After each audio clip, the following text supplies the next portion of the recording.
All India Radio presents Morning News.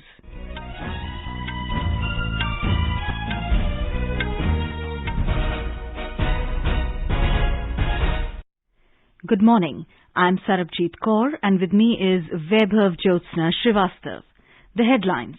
Prime Minister Narendra Modi to address the Sydney Dialogue at 9 this morning to outline India's technology evolution. Prime Minister to inaugurate first Global Innovation Summit of Pharmaceutical Sector this afternoon. Cabinet gives nod for 4G mobile services in over 7,000 uncovered villages of 44 aspirational districts across 5 states. Winter session of Parliament to begin from 29th of this month. Entry of trucks carrying non-essential items banned in Delhi to curb air pollution. India's COVID vaccination coverage crosses 114 crore 37 lakh mark. Civil Aviation Ministry allows airlines to serve food and magazines in all domestic flights.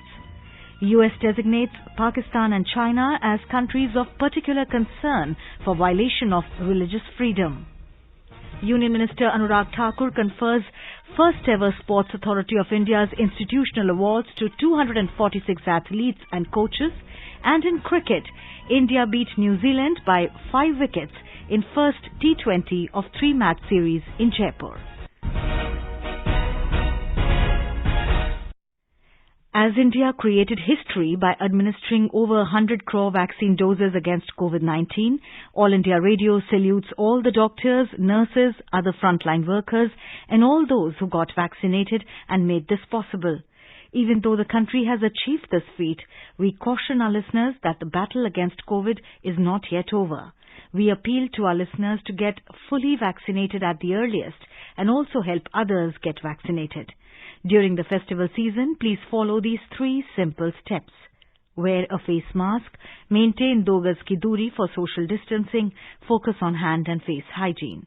For any COVID-related information and guidance, contact National Helpline numbers 011-2397-8046 and 1075. And now the news in detail. Prime Minister Narendra Modi will deliver the keynote address at the Sydney Dialogue around 9 a.m. today. Mr. Modi will speak on the theme of India's technology evolution and revolution, with the address being preceded by introductory remarks by the Australian Prime Minister. The Sydney Dialogue began yesterday and will continue till tomorrow. It is an initiative of the Australian Strategic Policy Institute. It will bring together political, business and government leaders to debate, generate new ideas and work towards common understandings of the opportunities and challenges posed by emerging and critical technologies. The event will also witness keynote address by Australian Prime Minister Scott Morrison and former Prime Minister of Japan Shinzo Abe. Prime Minister Narendra Modi will inaugurate the first Global Innovation Summit of the pharmaceutical sector at 4 p.m. today through video conferencing. Chemical and Fertilizers Minister Dr. Mansukh Mandaviya will also be present on the occasion. More from our correspondent. This is a distinctive initiative that aims to bring together key Indian and international stakeholders from the government, industry, academia, investors and researchers to discuss and strategize priorities to foster a thriving innovation ecosystem in the pharmaceuticals industry in India. It will also highlight the opportunities in the Indian pharma industry that has huge growth potential. The 2-day summit will have 12 sessions and over 40 national and international speakers deliberating on a range of subjects including the regulatory environment, funding for innovation, industry-academia collaboration and innovation infrastructure. The summit will witness participation of leading members from the domestic and global pharma industries, officials, investors and researchers from Massachusetts Institute of Technology, Johns Hopkins Institute, IIM Ahmedabad and other eminent institutes. Anand Kumar, AIR News, Delhi. The Union Cabinet has given the nod to provide 4G mobile services in over 7,000 villages of 44 aspirational districts across 5 states of Andhra Pradesh, Chhattisgarh, Jharkhand, Maharashtra and Odisha. Addressing the media in New Delhi yesterday, Information and Broadcasting Minister Anurag Thakur said mobile towers connectivity will be provided in left-wing extremist areas. 5 राज्य जहां पर उत्तर प्रदेश, छत्तीसगढ़, झारखंड, महाराष्ट्र और उड़ीसा के ऐसे 44 आकांक्षी जिलों के 7,267 गांव में मोबाइल टावर्स की और मोबाइल फोन को जो सुविधाएं हैं वो वहां पर दी जाएंगी। ये 4G पर आधारित मोबाइल सेवाएं उपलब्ध करवाने के लिए निर्णय किया गया है। पर लगभग 6,466 करोड़ रुपए का व्यय अनुमानित है और जिनमें हमारे कैपिटल एक्सपेंडिचर के साथ साथ 5 वर्षों के लिए ऑपरेशनल एक्सपेंडिचर की प्रावधान इसमें सम्मिलित है। Work related to providing 4G mobile services in identified uncovered villages will be awarded through open competitive bidding process. The minister said this will fulfill the vision of Digital India, promoting domestic manufacturing and fulfilling the objectives of Atmanirbhar Bharat. The cabinet has also approved the continuation of Pradhan Mantri Gram Sadak Yojana, PMGSY Phase 1 and 2 and Road Connectivity Project for Left-Wing Extremism Affected Areas, RCPLWEA. He said 4,490 kilometers road length and 105 bridges have already been completed under RCPLWEA since the year 2016 in 44 districts in 9 states. प्रधानमंत्री ग्रामीण सड़क योजना phase 1, phase 2 की जो road connectivity से जो क्षेत्र रह गए थे या left wing extremism hit affected area जो हैं, उनके जो बचे हुए काम है उनके लिए भी, और ये ट्राइबल क्षेत्र है, जनजातीय क्षेत्र है, विशेष तौर पर इनको इनका लाभ मिलने वाला है। The minister informed that the Cabinet Committee on Economic Affairs, CCEA, has given extension of time after September next year to help Northeast and Hill states to complete pending works. Defence Minister Rajnath Singh has said the government is committed to strengthen the armed forces to face any challenge in times to come. Inaugurating the 3-day Rashtra Raksha Samarpan Parv yesterday at Jhansi in Uttar Pradesh, Mr. Singh said, in view of emerging challenges, our armed forces have to be equipped with modern technology and arms. The minister said the government is focusing on Made in India arms for the armed forces and is working in this direction. मैं देश की जनता को यह बतलाना चाहता हूं, भारत ने जैसे राजनीतिक आजादी हासिल की है, भारत अब सामरिक आजादी भी हासिल करेगा। जो हथियार दुनिया के दूसरे देशों से आयात किए जाते हैं, बहनों भाइयों, आगामी 1-1.5 दशक में ऐसे हालात पैदा होंगे कि हम दुनिया के दूसरे देशों से हथियार अपने सेना के बहादुर जवानों के लिए आयात नहीं करेंगे, बल्कि भारत की धरती पर ही भारत के जवानों के हाथ वो हथियार बनाए जाएंगे। Our correspondent reports that the Parv will conclude tomorrow with the Prime Minister Narendra Modi's address. The Prime Minister will also dedicate several new initiatives of the Defence Ministry to the nation in a grand ceremony. Union Minister of State of Science and Technology, Dr. Jitendra Singh, has said that India has emerged as one of the fastest-growing innovation-led economies in the world. Addressing the conference on second edition of the Smart Tech India initiative in New Delhi, Dr. Singh said, startup ecosystem has presented immense livelihood opportunities for the youth in India and it is gaining rapid footprints in rural areas. He said India is emerging as a leader in science and technology sector. The winter session of Parliament will commence from the 29th of this month and will continue till the 23rd of December. The Lok Sabha Secretariat in a statement said that the 7th session of the 17th Lok Sabha will commence on the 29th of this month and subject to exigencies of government business, the session is likely to conclude on the 23rd of December. The Rajya Sabha Secretariat also issued a similar statement in this regard. You are listening to the morning news on All India Radio. A reminder of the headlines before we move on. Prime Minister Narendra Modi to address the Sydney Dialogue at 9 this morning to outline India's technology evolution. Prime Minister to inaugurate first Global Innovation Summit of Pharmaceutical Sector this afternoon. Cabinet gives nod for 4G mobile services in over 7,000 uncovered villages of 44 aspirational districts across 5 states. Winter session of Parliament to begin from 29th of this month. Entry of trucks carrying non-essential items banned in Delhi to curb air pollution. India's COVID vaccination coverage crosses 114 crore 37 lakh mark.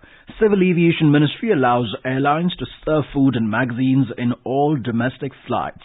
US designates Pakistan and China as countries of particular concern for violation of religious freedom.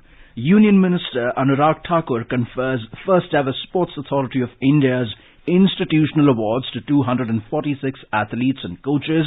And in cricket, India beat New Zealand by 5 wickets in the first T20 of the 3-match series in Jaipur. For quick news updates round the clock, follow us on our Twitter handle @AIR News Alerts. The Delhi government has issued an order to ban entry of trucks into the national capital till 21st of this month as a measure to curb air pollution. The restriction will not apply to trucks carrying essential commodities and tankers carrying petroleum products. Meanwhile, schools, colleges and libraries will remain shut in Delhi till further orders in view of the air pollution.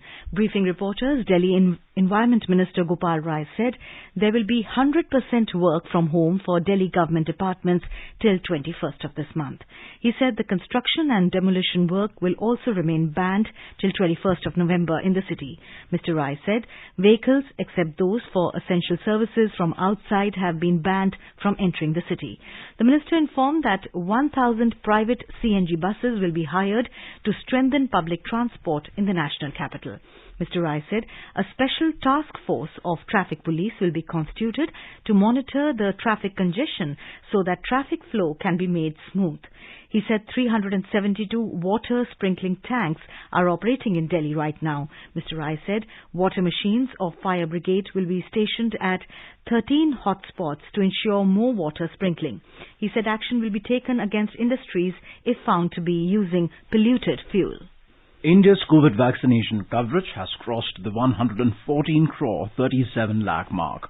Out of the total vaccination, more than 75 crore 75 lakh vaccine doses were given as the first dose, while over 38 crore 62 lakh doses were administered as the second dose.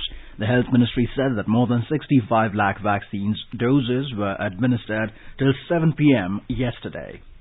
The Civil Aviation Ministry has allowed airlines to serve food and magazines on all domestic flights. Earlier, these services were stopped in the domestic flights in view of the COVID-19 pandemic. In its order, the ministry said the airlines operating flights on domestic sectors may provide meal services on board without restriction on duration of the flight. It said the decision to relax the guidelines for air travel has been taken after carefully evaluating the current situation. Talking to AIR News, Dr. Geeta Kampani from Safdarjung Hospital called for proper care and good indoor ventilation to reduce air pollution and probability of COVID infection. सर्दी के मौसम में ventilation कम हो जाती है क्योंकि लोग खिड़कियां बंद कर लेते हैं। आजकल जो पोल्यूशन इतनी हो रही है तो उसके कारण फेफड़ों की प्रॉब्लम वैसे ही रह रही है। तो ऐसे में जिनको खांसी जुकाम हो जाता है उनको कोई भी वायरल इन्फेक्शन पकड़ना बहुत आसान हो जाता है। जैसे कोरोना वायरस के लिए हमने एडवाइस किया था अपने आप को अच्छे से ढक के रखें, खासकर पैरों को जुराबें डाल के रखें और कान नाक को ढक के रखें और मास्क पहन के रखें और पोल्यूशन को अवॉइड करें ताकि उनको खांसी जुकाम बुखार ना हो और वायरल इन्फेक्शन ना हो। Vice President M. Venkaiah Naidu has emphasized the need to ensure affordable and accessible health care for all.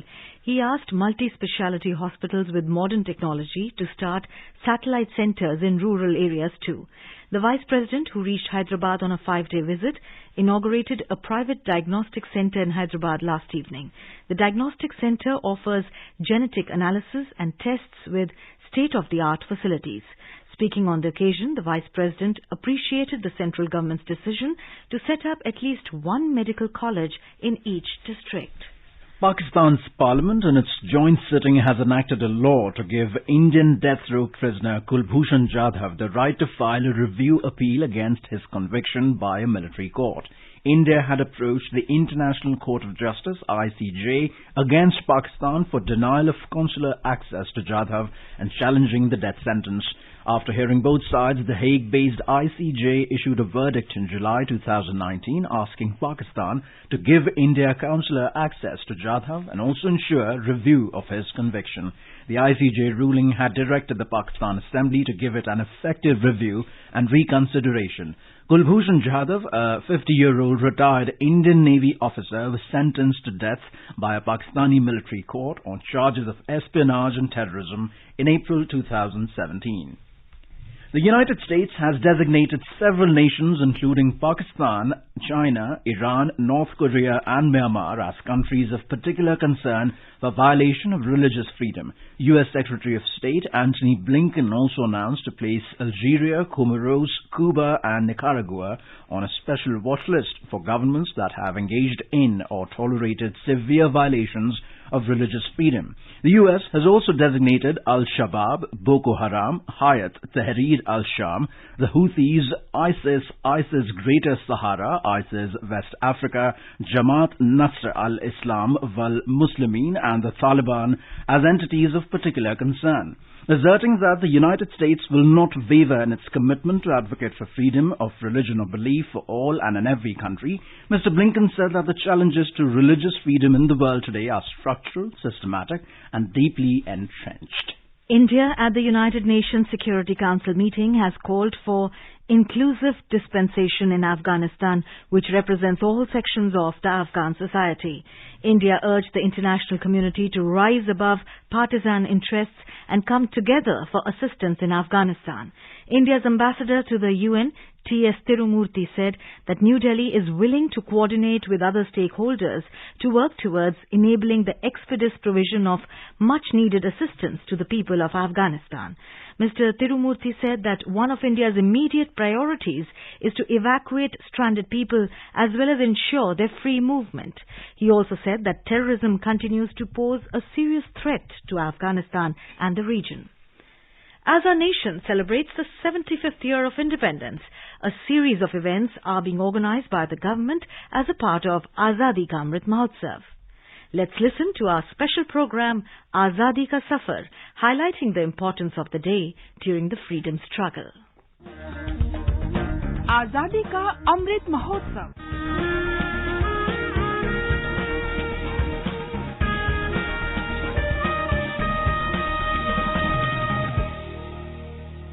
Azadi Ka Safar with AIR News. Birth of a Nation. India's glorious freedom struggle is one of the greatest struggles the modern world has ever witnessed. AIR News brings you a glimpse of the struggle every day. 18th November is the birth anniversary of the great freedom fighter and revolutionary Batukeshwar Dutt. He was born on November 18, 1910 in Bardhaman district of West Bengal.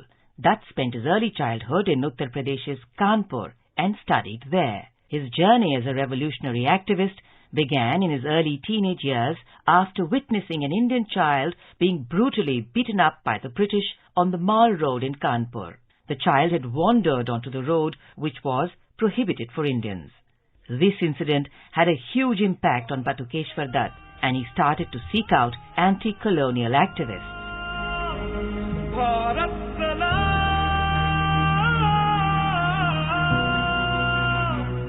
Through Suresh Chandra Bhattacharya, who was an editor at Pratap, Dutt came in contact with revolutionaries like Sachindranath Sanyal, who was co-founder of the Hindustan Republican Association. Both Batukeshwar Dutt and Bhagat Singh joined the Revolutionary Party around the same time. The friendship between them grew as they spent time in Kanpur. When Kanpur was flooded in 1924, they volunteered to help victims. Dutt also helped Bhagat Singh learn Bengali and introduced him to the poetry of Qazi Nazrul Islam, which he would often sing. On 8th April 1929, Batukeshwar Dutt and Bhagat Singh fearlessly chanted Inqilab Zindabad and Samrajyavad Ka Nash Ho as they were getting arrested for storming the Central Legislative Assembly with smoke bombs, registering their protest against the trade disputes and public safety bill.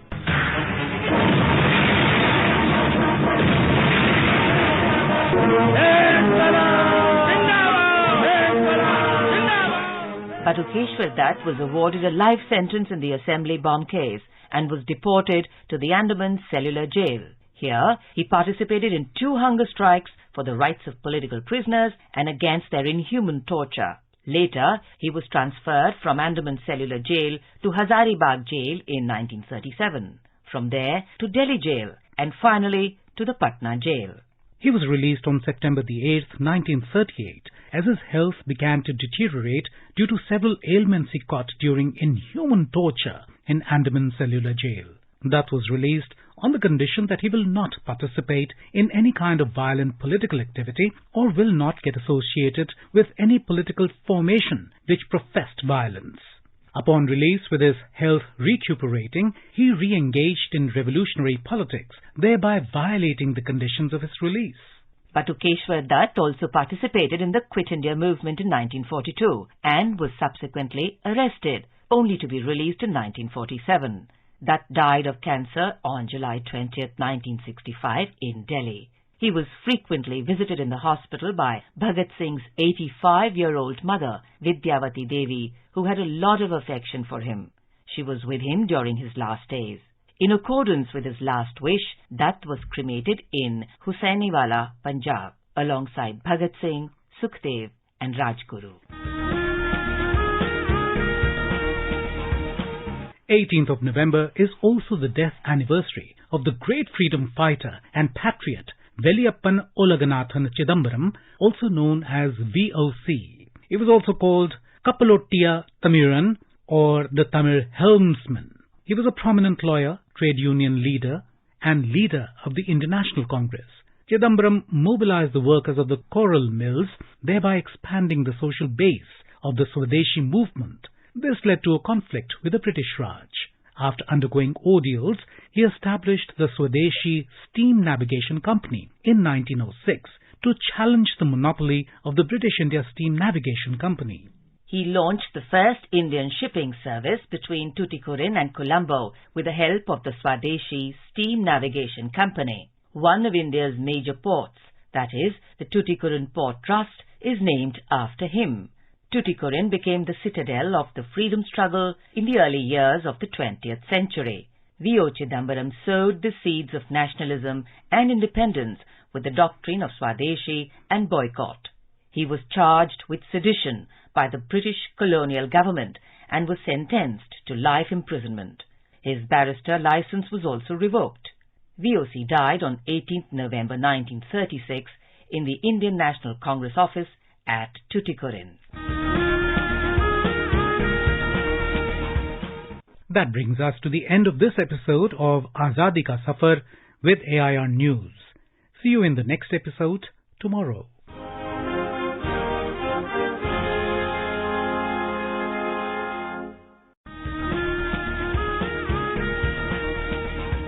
आजादी के अमृत महोत्सव के पावन अवसर पर आकाशवाणी समाचार के कार्यक्रम परिक्रमा में बृहस्पतिवार को शाम 4:45 पर सुनिए देश की आजादी में अपना अमूल्य योगदान देने वाले भारतीय स्वतंत्रता संग्राम के सेनानियों की वीर गाथा।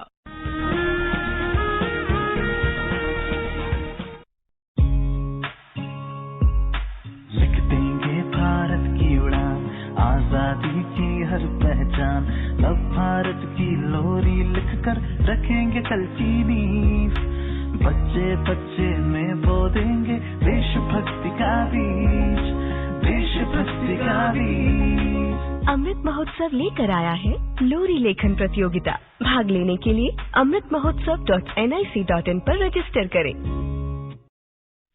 Union Minister of Youth Affairs and Sports, Anurag Thakur, conferred the first ever Sports Authority of India's institutional awards to 246 athletes and coaches in New Delhi.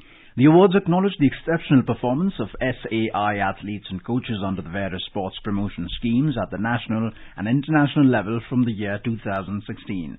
Speaking on the occasion, Mr. Thakur emphasized the importance of sports being an integral part of the national education policy.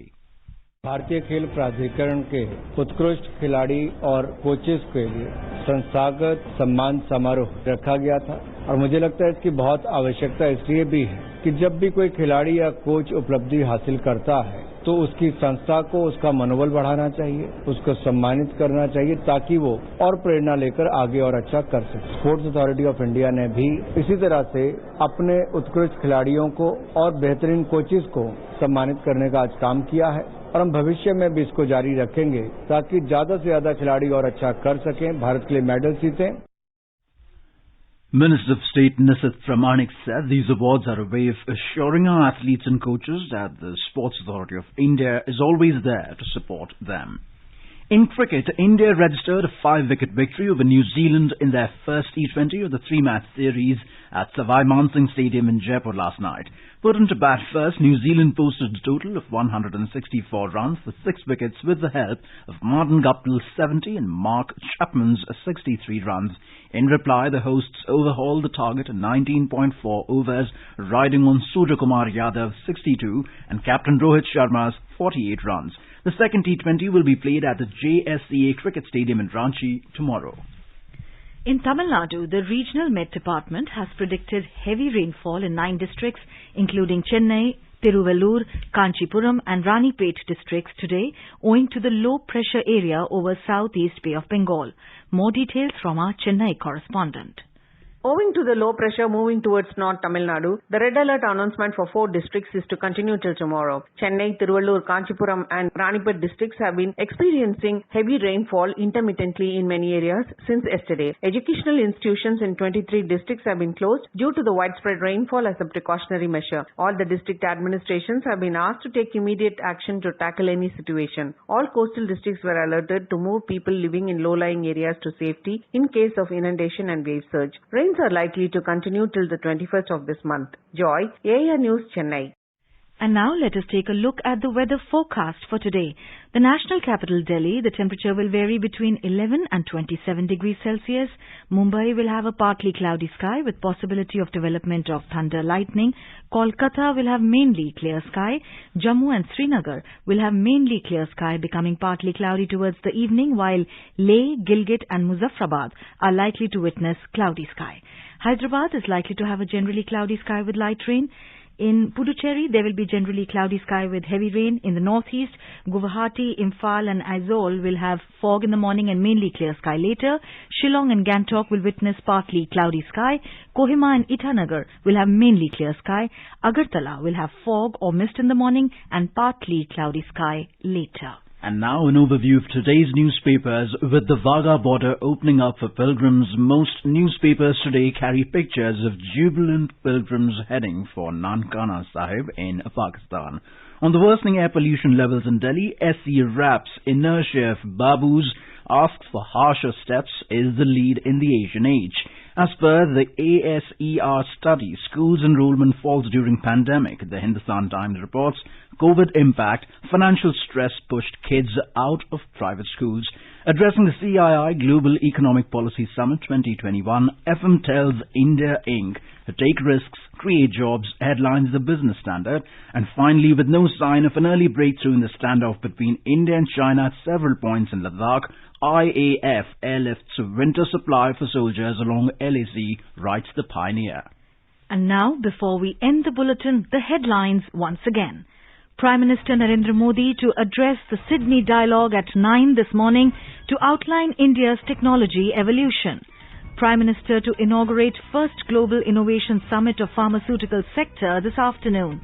Cabinet gives nod for 4G mobile services in over 7,000 uncovered villages of 44 aspirational districts across 5 states. Winter session of Parliament to begin from 29th of this month. Entry of trucks carrying non-essential items banned in Delhi to curb air pollution.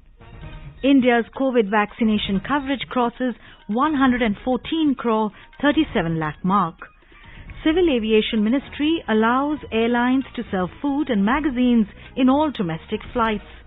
US designates Pakistan and China as countries of particular concern for violation of religious freedom. Union Minister Anurag Thakur confers first ever Sports Authority of India's institutional awards to 246 athletes and coaches. And in cricket, India beat New Zealand by 5 wickets in first T20 of 3-match series in Jaipur. And with that, we end the morning news. Have a nice day.